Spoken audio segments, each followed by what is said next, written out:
Salut tout le monde. Aujourd'hui on se retrouve pour une nouvelle vidéo et cette fois-ci j'ai décidé de vous faire mes favoris de la rentrée. Donc c'est pas quelque chose que je vais faire régulièrement, c'est-à-dire que ça va pas être les favoris d'octobre, de novembre, de décembre, parce que chaque mois j'aurai pas assez de contenu pour pouvoir vous faire une vidéo. Mais je risquerais de refaire ce genre de vidéo, par exemple arriver l'hiver avec les gros plaids, les grosses chaussettes, les chocolats chauds que je prends, etc. Je pense que ça peut être bien parce que ça peut donner des idées. Donc dites-moi en commentaire déjà si vous aimez ce genre de vidéo de favoris. Je vais commencer par les illustrations.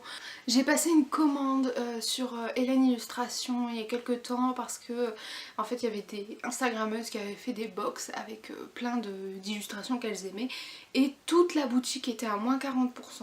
Donc j'en ai profité pour prendre une box et une illustration à part qui est celle-ci. Donc celle-ci, si vous voyez un peu plus comme ceci, elle est juste magnifique. Donc bon, je pense que tout le monde l'a reconnue, c'est Voldemort. Et en fait il y a un effet tache d'encre beaucoup plus sombre là et beaucoup plus clair là qui fait hyper bien quoi. Je vous mettrai son compte Instagram, son site internet si vous voulez commander l'illustration, si vous voulez découvrir en fait d'autres illustrations qu'elle fait. Mais en tout cas celle-ci c'est une de mes préférées et il me semble qu'elle vaut 5 €, mais moi je l'ai eu à 3 €. C'est quand même raisonnable, surtout que c'est fait main. Donc hyper contente. Il y avait une autre illustration du château de Poudlard et j'ai regretté de ne pas l'avoir prise et je pense que je vais refaire une commande une fois qu'elle aura sorti quelques nouveautés et que je prends. La deuxième illustration est beaucoup plus grande que la première. Là c'est le même principe en fait de taches d'encre plus foncées et plus claires, sauf que vous avez des petites taches de doré dont son arc doré, ses petites couronnes, ses fleurs dorées dans ses cheveux. Et en fait si vous avez repéré éventuellement la référence, il s'agit de Artémis, voilà, une déesse. Bon, c'était absolument dans le thème, moi qui étudie la mythologie dans mes cours en fait, quand j'ai vu ça je me suis dit elle est vraiment trop belle, mais franchement elle vaut vraiment le coup, c'est une qualité de dingue. Je suis amoureuse de cette illustration, amoureuse de cette illustratrice et je vous invite fortement à aller voir son compte Instagram, voir son site. Ensuite on va passer du côté livre, donc là c'est pas le livre à lire, hein, c'est plutôt cahier. J'ai découvert en fait sur Amazon un bon moyen de faire mes articles, c'est ces cahiers là qui s'appellent des Reading Journal. En fait c'est, donc j'en ai pris deux, voilà, un avec des cactus, c'était normal, et un avec des petits paresseux. Mais en fait ça se présente comme ceci.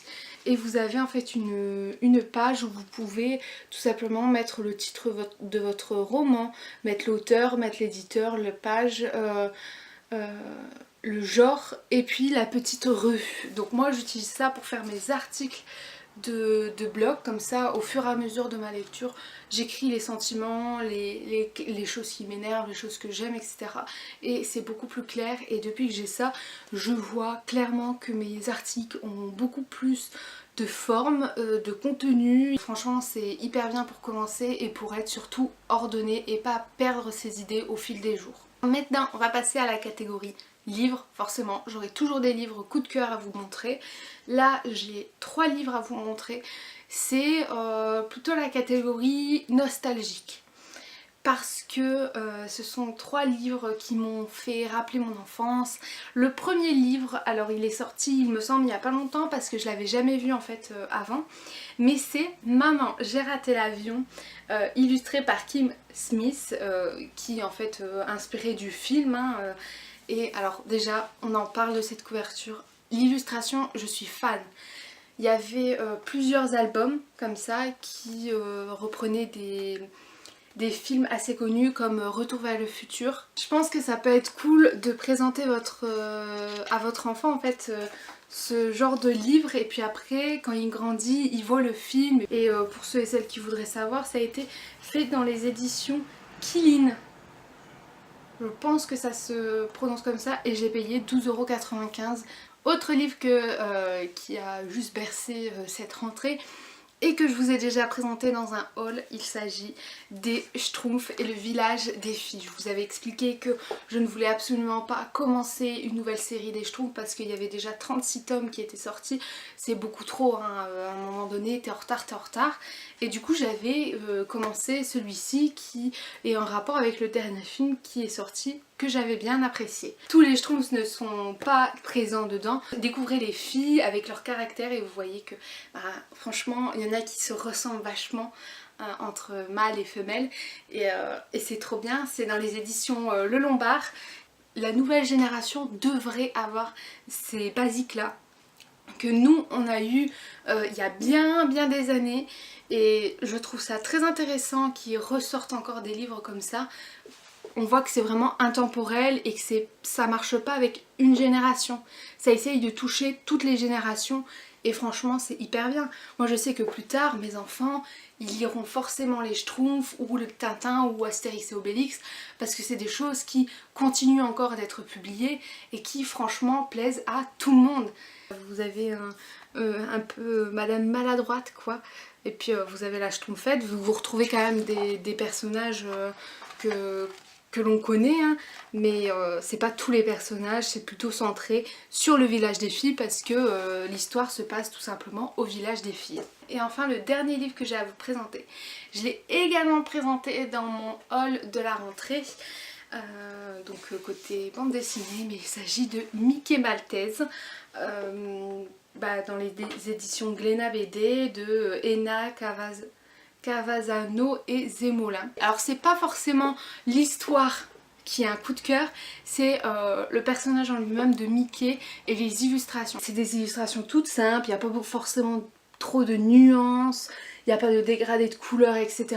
Mais ça me fait tellement plaisir de retrouver des bandes dessinées comme ça, avec des dessins aussi vieux et avec un personnage aussi iconique que ça quoi. Mickey ça a bercé tout le monde. En tout cas je vous conseille de faire un tour dans votre librairie, juste d'ouvrir et de regarder si les dessins vous plaisent, de vous renseigner sur les histoires différentes qu'il y a de Mickey parce que ça a été modernisé et je trouve ça hyper bien pour les petits d'aujourd'hui de découvrir également Mickey de par les bandes dessinées, mais aussi c'est également cool pour les adultes qui ont eu Mickey pendant toute leur enfance, qui ont été bercés par Mickey et qui retrouvent ce personnage dans différentes bandes dessinées. Ensuite on va passer à une catégorie où il y a juste un truc, c'est la catégorie des jeux vidéo.